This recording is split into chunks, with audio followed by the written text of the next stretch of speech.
Welcome back. Today's explainer is a little different. We're not looking at a historical event or some external scientific phenomenon today. We're actually looking inward. We are going to build a tactical playbook to master your thoughts, your emotions, and your habits, drawing directly from a really fascinating psychological guide titled How to Win the Battle Inside Your Mind. Listen, if you've ever felt like you're literally fighting yourself, whether it's trying to build a new habit, break a bad one, or just stop overthinking everything at 2 a.m., this explainer is exactly what you need. We're going to break down the actual mechanics of mental strength, not as some lofty abstract philosophy, but as a series of actionable, repeatable tactics. So here is our game plan for today. We'll start with the invisible battle. Then we move into phase 1, intel, followed by phase 2, tactics, and we'll wrap it all up with phase 3, building the system. All right, let's jump right into part 1, the invisible battle, or the conflict nobody sees. So there is a constant daily conflict happening right behind your eyes. It's this endless tug of war between discipline and comfort, between what you're terrified of and what you're hoping for. As the text puts it, every day an invisible battle takes place inside the human mind. And what's really crucial to take away from this is the absolute validation of your internal struggles. I mean, think about it. You might look completely calm on the outside to your coworkers or your family, while on the inside, your thoughts are racing at 100 miles an hour, right? The source text makes a super profound point here. The goal of mental strength is actually not to eliminate difficult thoughts. Let me just repeat that because it's a game changer. You aren't trying to never feel anxious or doubtful again. That's literally impossible. Instead, the goal is to learn how to wisely respond to them. You can't control every random thought that pops into your head, but you absolutely can develop control over which thoughts you actually choose to believe and act on. Okay, let's move into phase 1, intel. This is all about understanding the mind's terrain. Because before you can win any battle, you have to understand the battlefield you're standing on. In this case, there's a massive, incredibly important gap between what happened, like the objective, factual event, and the story you tell yourself, which is your interpretation and the meaning you assign to it. Let's say you experience a setback at work. Two different people can face the exact same failure, right? Person A's story is, well, this proves I can never succeed. Person B's story is, okay, this shows me exactly what I need to improve. The objective event is completely identical, but your interpretation is what actually dictates your emotional response. So if you want to gain mental strength, you have to start noticing that gap between the raw facts and the dramatic narrative your brain is spinning. So how do we begin to actually bridge that gap? Well, by asking some hard questions. When a negative thought just magically appears, I want you to pause and ask yourself, is this completely true? And what actual evidence supports it? Also consider what evidence challenges it. Like, what would you tell a good friend who was in the exact same situation? We have this bad habit of just accepting our thoughts as automatic facts. But honestly, a thought is really just a suggestion your brain is making. By cross-examining your own thoughts like an objective outside observer, you strip away the panic and get right down to reality. Which brings us to how we actually speak to ourselves. Absolute thinking uses extreme words like, I always fail, or I'm never going to get this right. This old way of thinking is a total trap. It paints you into a corner and leaves you nowhere to go. Accurate language, on the other hand, relies purely on evidence. It sounds more like, I failed at this specific attempt, and I can learn from it. Do you see that shift? It's huge. Accurate language creates room for actionable steps. It takes all that heavy, paralyzing emotion out of the equation and just leaves you with workable data. All right, moving right along to phase 2 tactics. Let's talk about active engagement.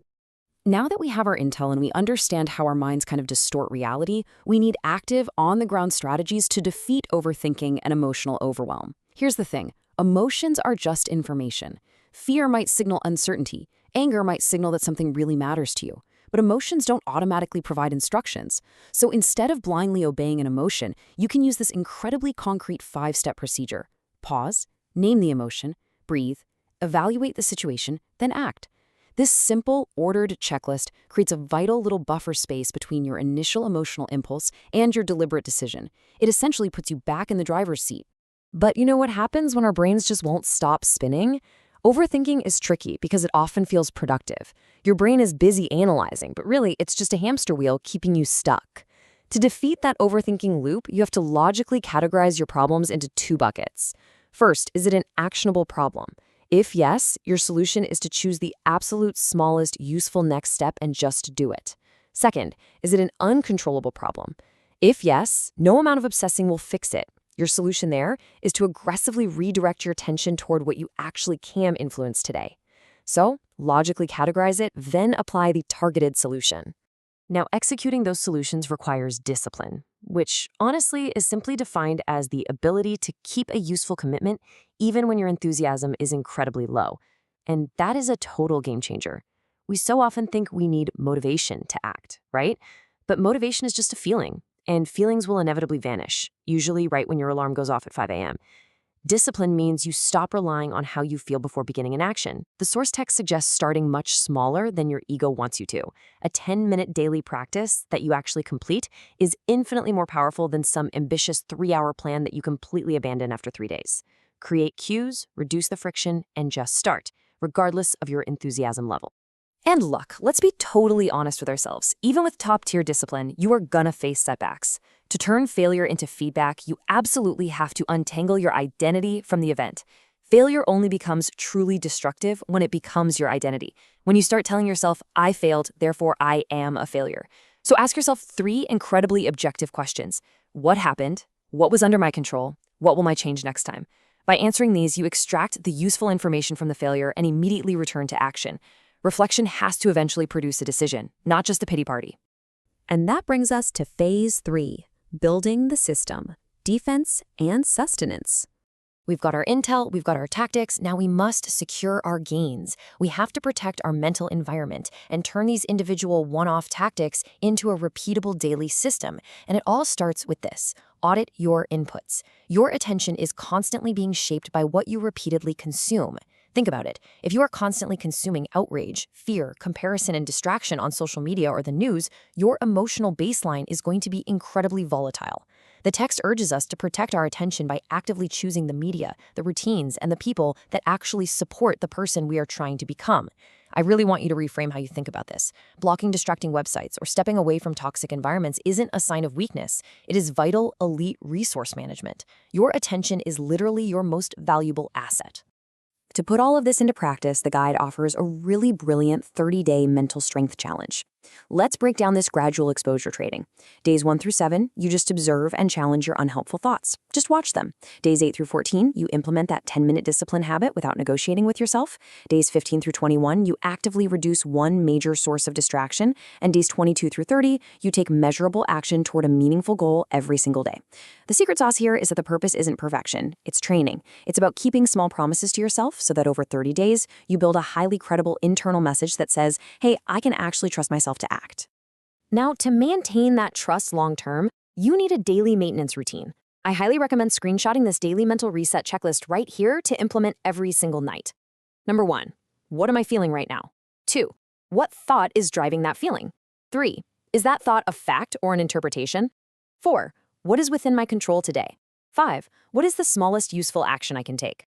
And finally, 6, what will I choose not to carry into tomorrow? Your system doesn't need to be overwhelmingly complicated, it just needs to be repeatable. Running through these 6 simple questions every night clears your mental cache and completely sets you up for victory the next morning. We're going to wrap up this explainer with this incredibly powerful final reminder from the text. Your mind becomes stronger through the decisions you practice, not merely the thoughts you think. Mental strength isn't about sitting in a quiet room trying to think super positive thoughts. It is forged in the fire of your daily actions. You don't need to conquer your entire life in one day. You literally just need to win the next decision.